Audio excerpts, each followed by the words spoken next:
ആണെങ്കിൽ പിണറായി വിജയന്റെ മൊഴിയെടുക്കണം. എന്താ സംശയം? അതായത് ഇയാൾ കള്ളനാണ്, കൊള്ളക്കാരനാണ് എന്ന് അറിയുന്നതിന് മുമ്പുള്ള ചിത്രമാണ്. അയാൾ എത്രയോ ആളുകളുടെ കൂടെ ചിത്രം എടുത്താണ്. ഇദ്ദേഹം MP ആയിരിക്കുന്ന നാട്ടിലെ ആളാണ് അദ്ദേഹം. നമ്മുടെ നാട്ടില് ഞാൻ ജനപ്രതിനിധിയായിരിക്കുന്ന എന്റെ പറവൂരിൽ വന്ന് എത്ര പേര് എന്റെ കൂടെ പടം എടുത്താണ്. നാളെ അവനെ ഏതെങ്കിലും മോഷണക്കേസിലോ കള്ളക്കേസിലോ പ്രതിയായ എന്റെ തോളെ നിന്ന് കൈയിട്ട് ചിരിച്ചുകൊണ്ടിരിക്കുന്ന പടം വന്നിട്ട് എന്താ കാര്യം?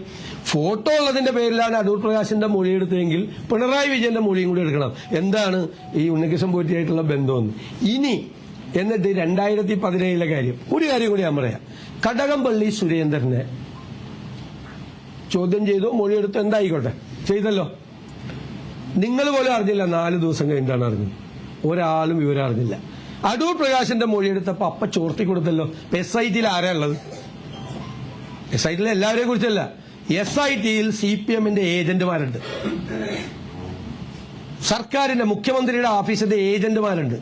കടകംപള്ളി സുരേന്ദ്രന്റെ മൊഴിയെടുത്ത സമയത്ത് അല്ലെങ്കിൽ അദ്ദേഹം അവിടെ ഹാജരായ സമയത്ത് ഒരാളും അറിയിക്കാതെ രഹസ്യമായി സൂക്ഷിച്ചു. 3-4 ദിവസം കഴിഞ്ഞ പുറത്തു വന്ന് അടൂർ പ്രകാശിന്റെ അദ്ദേഹം അവിടെ ചെല്ലുമ്പോ തന്നെ അത് ചോർത്തി കൊടുത്തു പുറത്തേക്ക്. ഇത് വളരെ വ്യക്തമല്ലേ?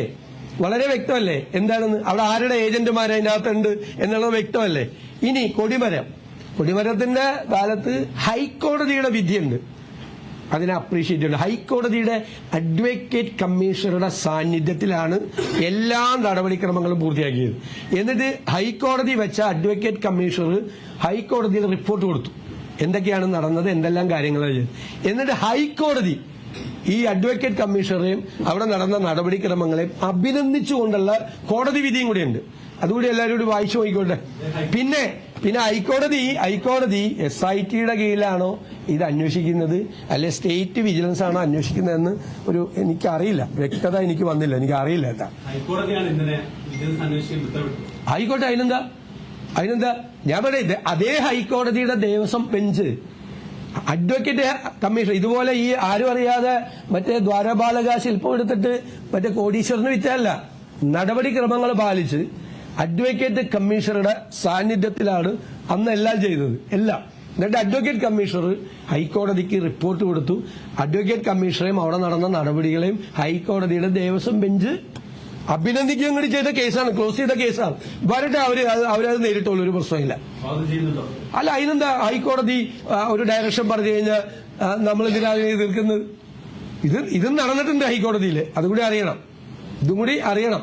ഹൈക്കോടതി ഇതും കൂടി ചെയ്തിട്ടുണ്ട് ആ കേസിൽ. അല്ലാതെ ആരോരും അറിയാതെ ഹൈക്കോടതി മാനുവൽ ലംഘിച്ച് ഇതെടുത്തുകൊണ്ട് വേറെ പോയി കോടീശ്വരന് വിറ്റ് പിന്നെ വേറൊരു വ്യാജ ചെമ്പുണ്ടാക്കി അതുകൊണ്ട് അവിടെ കൊണ്ട് വെച്ചതല്ലത് ഈ കേസ്. പറഞ്ഞോ. ഈ ഇടതുമുന്നണി കഴിഞ്ഞ തെരഞ്ഞെടുപ്പിൽ വലിയ രീതിയിൽ വ്യാപകമായ കാലുവാരനുണ്ടായിരുന്ന RJD നേതൃയോഗം കഴിഞ്ഞ് നടന്നല്ലോ, അതിലൊരു വിലയിരുത്തലുണ്ടായി. ശക്തമായ വിമർശനം വന്നു. പക്ഷേ അവർ ഇടതുമുന്നണിയിൽ നിൽക്കാനാണ് സാധ്യത കൂടി വരുന്നുണ്ട്. എന്താണ് ഈ മുന്നണി വിട്ടു വന്നാൽ സ്വീകരിക്കും, അങ്ങനത്തെ ചർച്ചകൾ നടന്നിട്ടുണ്ടോ? ഞാൻ ചോദിക്കട്ടെ, ഞങ്ങൾ എപ്പോഴും പറയും ടീം UDF ആണ് ഞങ്ങളുടേത്. ടീം UDF ആണ് ഞങ്ങളുടേത്. ഇടതുമുന്നണി ശിഥിലമായിക്കൊണ്ടിരിക്കുക. പരസ്പര വിശ്വാസമില്ല ഘടകകക്ഷികൾ തമ്മിൽ. CPI-യും CPM-ഉം തമ്മിൽ നല്ല ബന്ധമാണ്. എത്ര വിഷയങ്ങളിൽ ഏറ്റുമുട്ടി. PM ശ്രീ പദ്ധതിയിൽ ഒപ്പിട്ട് മന്ത്രിസഭാ യോഗത്തിൽ വന്നിരുന്നിട്ട് CPI-ക്കാർ വാദിക്കും ഒപ്പിടരുതെന്ന്. ഈ മുഖ്യമന്ത്രിയും വിദ്യാഭ്യാസ മന്ത്രിയും മിണ്ടാതിരുന്നു. മന്ത്രിസഭാ യോഗത്തിൽ ഒപ്പിട്ട കാര്യം പറഞ്ഞില്ല. അപ്പൊ അവരെ വിശ്വാസത്തിലെടുക്കുന്നില്ല. കേരളത്തിൽ ഒരു മുഖ്യമന്ത്രിയും ചെയ്തിട്ടില്ല ഈ പരിപാടി. അതായത് ഒരു പേപ്പറിൽ ഒപ്പിട്ട് വന്നിട്ട് ഇവർ ഒപ്പിടരുതെന്ന് പറയാണ്. ഞങ്ങൾ ഒപ്പിട്ടിട്ടാണ് വന്നേക്കണത് എന്നെങ്കിലും പറയണ്ടേ? അതുപോലും ചെയ്തിട്ടില്ല. CPI CPM ബന്ധം അതാണ്. കേരള കോൺഗ്രസിന്റെ അവരുമായിട്ടുള്ള വിഷയങ്ങൾ നിങ്ങൾക്കറിയാം. ഇപ്പൊ RJD ആയിട്ടുള്ള വിഷയങ്ങൾ അറിയാം. ഇടതുമുന്നണി ശിഥിലമാവുകയാണ്. ടീം UDF അവിടെ ഉറച്ചു നിൽക്കുക. ഇതാണ് രണ്ടും തമ്മിലുള്ള വ്യത്യാസം.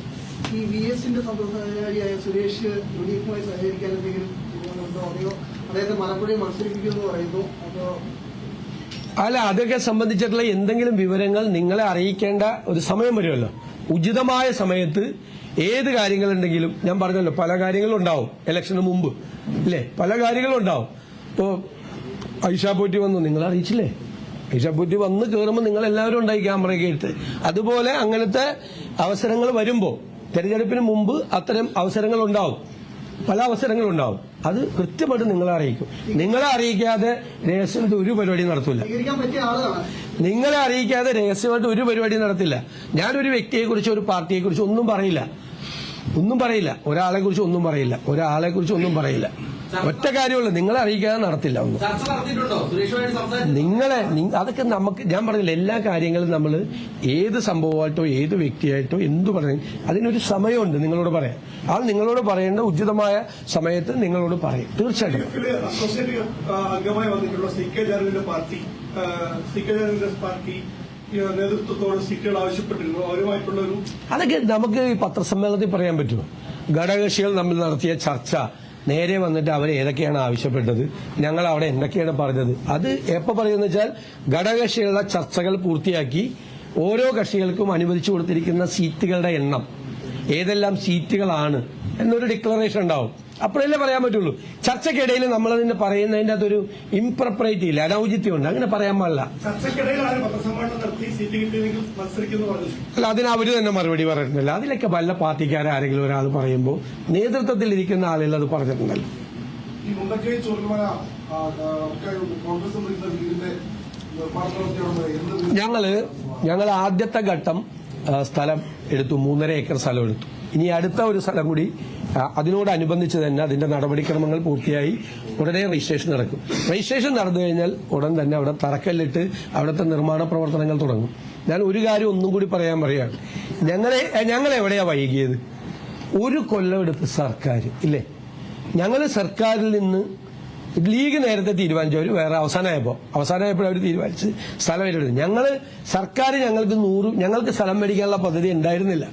സർക്കാർ ഞങ്ങൾക്ക് പ്രത്യേകമായ സ്ഥലം തന്ന് ഞങ്ങൾക്ക് 100 വീട് വയ്ക്കാനുള്ള സ്ഥലം തരുമെന്ന് പറഞ്ഞു. അവസാന ഘട്ടത്തിലാണ് സർക്കാർ അതിന് തയ്യാറായില്ല. അപ്പൊ ഞങ്ങൾ പറഞ്ഞു ഞങ്ങൾ വേറെ സ്ഥലം മേടിച്ചോളാം.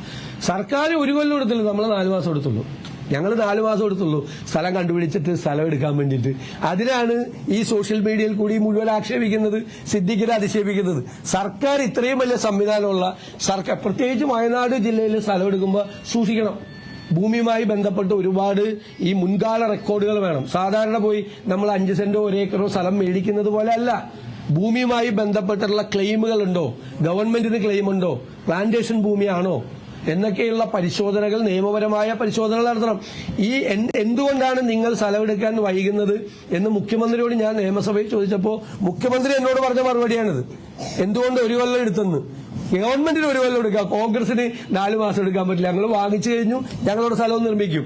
പിന്നെ 100 വീടിന്റെ പൈസ കർണാടക ഗവൺമെന്റ് കൊടുത്തല്ലോ. ആര് പറഞ്ഞു? അത് നിങ്ങളുടെ കണക്കാണ്. 20 ലക്ഷം രൂപയ്ക്ക് വീട് വെക്കാൻ വേണ്ടിയിട്ടാണ് 20 പൈസ കൊടുത്തത്. 20 കോടി കൊടുത്തത്. അല്ലല്ല, അത് ഘട്ടം ഉണ്ടാവില്ല. പൈസ കൊടുത്തല്ലോ, അവിടെ അത്രയല്ലേ ആയുള്ളൂ. പൈസ കൊടുത്തല്ലോ. അവര് പൈസ കൊടുത്തെന്ന് മുഖ്യമന്ത്രി പത്രസമ്മേളനത്തിൽ പറഞ്ഞാണ്, ഞാൻ പറഞ്ഞല്ല. എന്നോട് കർണാടക മുഖ്യമന്ത്രി പറഞ്ഞല്ല. നമ്മുടെ മുഖ്യമന്ത്രി പിണറായി വിജയൻ വന്ന് പത്രസമ്മേളനത്തിൽ പറഞ്ഞ കാര്യമാണ്. പിന്നെ ലീഗിന്റെ ഇപ്പൊ 50 വീട് പൂർത്തിയായല്ല, ഇപ്പൊ 52 അല്ലേ, 52 വീട് പൂർത്തിയായി. അത് കൈമാറ്റം ചെയ്യപ്പെടാൻ പോവല്ലേ അല്ലേ? അപ്പൊ എത്രയായി? ഞങ്ങളും ചെയ്യും. അത്രയേ ഉള്ളൂ. അപ്പൊ ഇതിന് വ്യാപകമായ പ്രചരണം. സർക്കാർ 1642 കോടി രൂപ മുണ്ടകൈ ചൂരൽമല നിവാസികൾക്ക് സഹായിക്കാൻ വേണ്ടി മേടിച്ച് പൈസ വെച്ചിട്ട് ചികിത്സയ്ക്ക് പോലും കാശ് കൊടുക്കുന്നില്ല. ഒരു റോഡ് പോലും അങ്ങോട്ട് പണിത് കൊടുക്കുന്നില്ല. ഒരു പാലം പോലും അവിടെ പണിയുന്നില്ല. മനസ്സിലായ? ഈ പാവങ്ങളെ ദ്രോഹിക്കുകയാണ്. അവരുടെ പേരിൽ പണം മേടിച്ച് കയ്യിൽ വെച്ചിട്ട് ഒരു കാര്യം അവർക്ക് വേണ്ടി ചെയ്തു കൊടുക്കുന്നില്ല. അതാണ് പ്രശ്നം. മര്യാദക്കുള്ള ഒരു ലിസ്റ്റ്, ഒരു 3 വാർഡിൽ ദുരന്തം ഉണ്ടായപ്പോൾ അതിന്റെ ദുരന്ത ബാധിതർ ആരാണെന്ന് കറക്റ്റ് ലിസ്റ്റ് ഉണ്ടാക്കാൻ പോലും കപ്പാസിറ്റി ഇല്ലാത്ത ഒരു ഗവൺമെന്റാണ്, ഒരു കോമ്പിറ്റൻസ് ഇല്ലാത്ത ഒരു ഗവൺമെന്റാണ്. 4 മന്ത്രിമാരെ വെച്ച് അവര് വന്ന ആദ്യത്തെ ദിവസം കുറെ നാടകം നടത്തി പോയിട്ട് പിന്നെ കണ്ടിട്ടുണ്ട്. ഇങ്ങോട്ട് വരാറുണ്ടാ? ടൗൺഷിപ്പിന്റെ നിർമ്മാണ ഉദ്ഘാടനത്തിന് അന്ന് പ്രസംഗിച്ചത് സർക്കാരിന്റെ ടൗൺഷിപ്പിന്റെ വീട് ഉയരുന്നതോടൊപ്പം തന്നെ കോൺഗ്രസിന്റെ വീടും ഉയരുന്നായിരുന്നു. കാരണം വേദിയിൽ അങ്ങ് പ്രസംഗിച്ചതാണ്. പക്ഷേ അതിനനുസരിച്ചുള്ള നടപടികളെല്ലാം അതെങ്ങനെയാ ചെയ്യുന്നത്? സർക്കാരിന്റെ എല്ലാ നടപടിക്രമങ്ങളും പൂർത്തിയാക്കി എങ്ങനെ? സർക്കാരിന്റെ തീർന്നിട്ടൊന്നുമില്ലല്ലോ. അതിന്റെ ഒപ്പം ഞങ്ങളുടെ പണി തുടങ്ങും.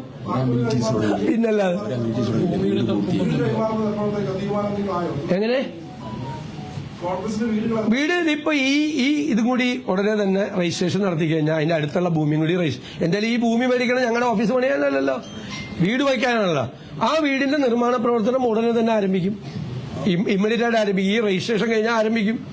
ഞങ്ങൾ 4 മാസം എടുത്തുള്ളൂ, സർക്കാർ 1 കൊല്ലം എടുത്ത്. അത്രയും മനസ്സിലാക്കിയാൽ മതി. ശരി.